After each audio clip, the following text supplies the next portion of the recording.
Out की क़यादत की नुक्ता एतराज़ में कहा कि हम पाकिस्तान खप्पे का नारा लगाने वाले लोग हैं, सूबाई तासुब की बात नहीं करते। बिलावल भुट्टो जरदारी ने कोई बात पंजाब हुकूमत के खिलाफ नहीं की। हुकूमती जमात से गैर जिम्मेदाराना बयानात आ रहे हैं। पीपी रुकन आगा रफ़ीउल्लाह ने कोरम की निशानदही कर दी। PTI और JUI अरकान ऐवान में मौजूद, लेकिन कोरम पूरा ना निकला। असद कैसर ने पीपल्स पार्टी को चैलेंज किया कि नूरा कुश्ती ना करें, आए तहरीक अदम एतमाद पेश करें।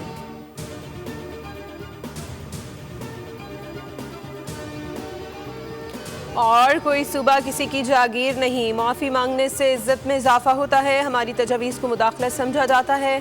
पीपल्स पार्टी को तहफ़्फ़ुज़ात हैं। सेनेटर शहरी रहमान का सेनेट में इजहार ख्याल, कहा पंजाब और सिंध में अल्फाज की जंग वफाक को मुतासर कर रही है। पीपल्स पार्टी ने मुत्तहिद रहने की हर मुमकिन कोशिश की है।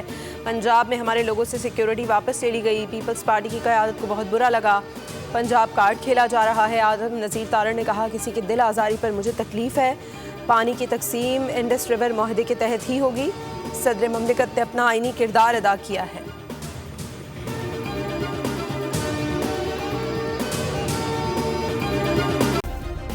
सब्सक्राइब करें और बेल दबाएं ताकि कोई खबर रह न जाए।